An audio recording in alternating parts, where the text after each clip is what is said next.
हिन वक्त असीं पब्लिक हेल्थ डिवीज़न शिकारपुर में असीं मौजूद आहियूं, जिते आगा नईम पठान जो एग्जीक्यूटिव इंजीनियर आहे इहो हिन ऑफिस में गायब आहे, ऑफिस में वेही कोन थो ऐं बार बार जो आहे फ़ोन करण के बावजूद भी फ़ोन अटेंड कोन थो करे। हलंदड़ साल मार्च महीने की 23 तारीख़ ते जेके टेंडर थिया उन्हनि में भी खुर्द बुर्द कई वई ऐं टेंडर जो आहे मनपसंद ठेकेदारनि के तक़सीम किया विया ऐं सिर्फ़ु मनपसंद ठेकेदारनि के टेंडर तक़सीम न किया विया आहिनि पर बोगस पेमेंट भी ठेकेदारनि खे कयूं वयूं आहिनि। ठेकेदारनि खे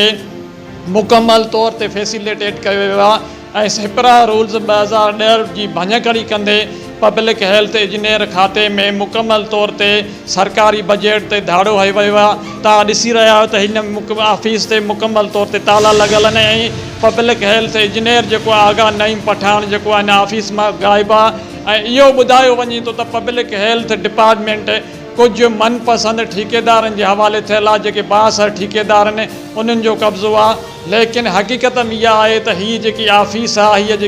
हीअ जेको डिपार्टमेंट आहे उहो हुकूमत जो आहे, सिंध गवर्नमेंट जो आहे, पर सम्झ में किसो नथो अचे त हिन ऑफिस ते कब्ज़ो जेको आहे मनपसंद ठेकेदारनि जो आहे। उन करे जेको आगा नईम कंहिं बि मौक़िफ़ ॾियण खां जेको आहे माना क़तई तौर ते माना मौक़िफ़ ॾियण खां इनकार करे छॾियो आहे। असीं बार बार आगा नईम खे फ़ोन कई आहे त बाबा जेके 2023 में मार्च महीने जी 27 तारीख़ जे जेके टेंडर थिया आहिनि उन्हनि जी पोजीशन किथे आहे, साइड ते कमु थियो आहे न थियो आहे, लेकिन हुन जेको आहे माना मौक़िफ़ ॾियण खां सिधो सो इनकार करे छॾियो आहे। असां तव्हांखे हुन जी ऑफिस जो जेको मेन ऑफिस आहे जिते वेंदो आहे उन जी बि तव्हांखे असां पोजीशन ॿुधाईंदासीं त हिन वक़्तु उहा ऑफिस में आहे या न आहे।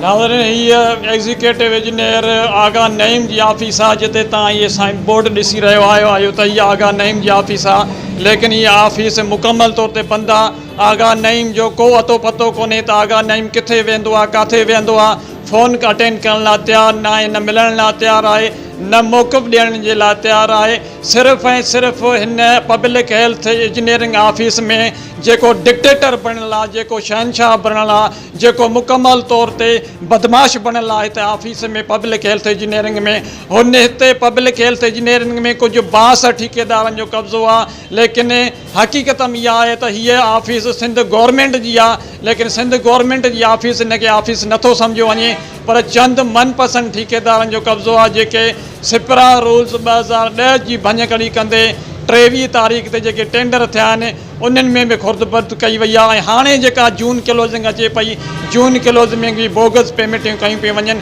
असीं नेब एंटी करप्शन ऐं ॿिया आला जेके हुकाम आहिनि, इदारा आहिनि, सियासी समाजी धुरनि इहो मुतालबो कयो आहे त पब्लिक हेल्थ इंजीनियरिंग में जेका मेगा करप्शन थी आहे उन जी मुकमल तौर ते जांच कई वञे ऐं मुकमल तौर ते जेको आगा नईम जी जेके स्कीमूं आहिनि, जेके टेंडर थिया आहिनि सिपरा रूल्स 2010 जे मुताबिक़ उन जी जांच करे उन जी मुकमल तौर ते इहा कई वञे त आया जेके इहे टेंडर थिया आहिनि उहा सिपरा रूल्स 2010 जी मुताबिक़ थिया आहिनि या न थिया आहिनि। अब्दुल रशीद महर, आवाज़ Mehran news, public health engineering department, Shikarpur.